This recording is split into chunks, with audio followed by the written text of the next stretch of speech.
Ryse combat is about the player stepping in the shoes of our main guy, Marius Titus. You are a Roman warrior.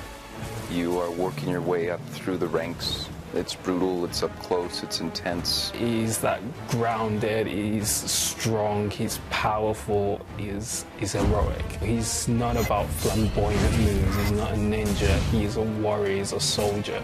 And so when we think about him as a warrior and we think about how he's going to fight, then those are the kind of concepts we try and think about. Is this attack efficient? Is it getting to the, to the strike as quickly, as deadly as possible? And is it powerful? Is it strong? When he throws his shield, is all his weight behind it, so when it slams, it really slams. We actually worked with an expert on Roman fighting and combat strategies to gather some knowledge about how to handle weapons and shields and all that kind of stuff.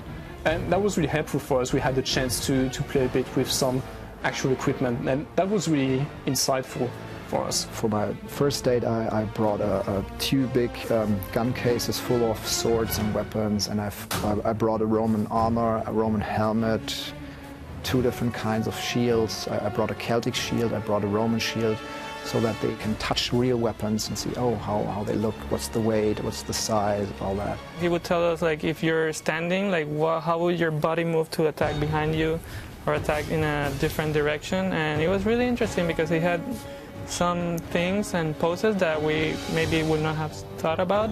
Every single action you have in Ryse can flow in and out of each other. So it gives the player maximum flexibility. So I can block this enemy, I can attack this one, I can push this one away, and I can throw my Pilum at a guy who's an incoming attacker. And what it does is it gives you the ability to kind of, create your own language. Marius does not attack one guy and finish him and then stop and then move to the other guy.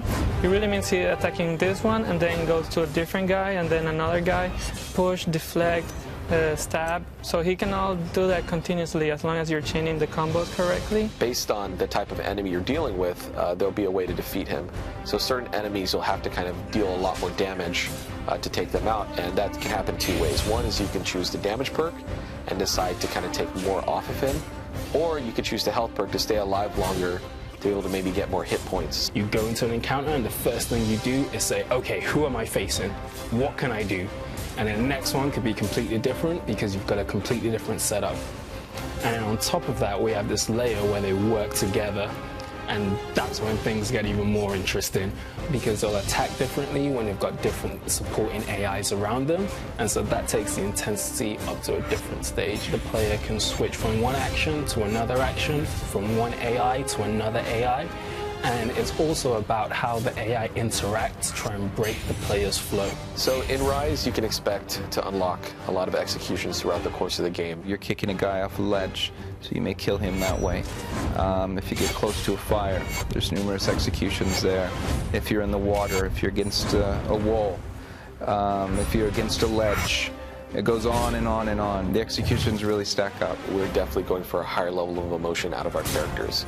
Not only in cinematics, not only in executions, but also live in combat. We did a lot of stuff with the camera stuff. We did really extreme animations, really close animations. Intensity, it's about brutality.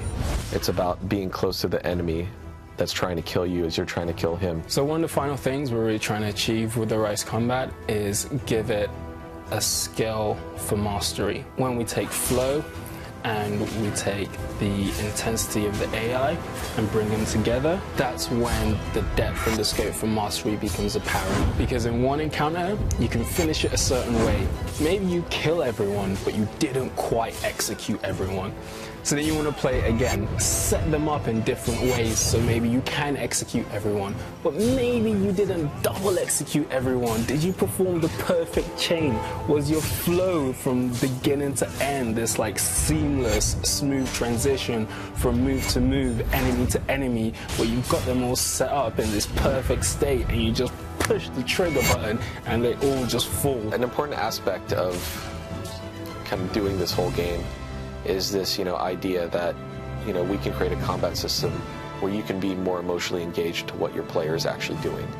I mean, that will be the first sign that we've done well, if you actually feel something out of combat. And the other aspect is that just nuts and bolts wise, we have a solid combat system, something that we can build more and more on top of. And that's really where the depth aspect comes in. You know, we want it to feel really, really good to play. We don't want players to feel frustrated or, you know, get too angry over the fact they can't pull something off. But at the same time, master players will be able to do stuff that when you watch these YouTube videos, you're going to go, this is amazing, how does someone ever do that?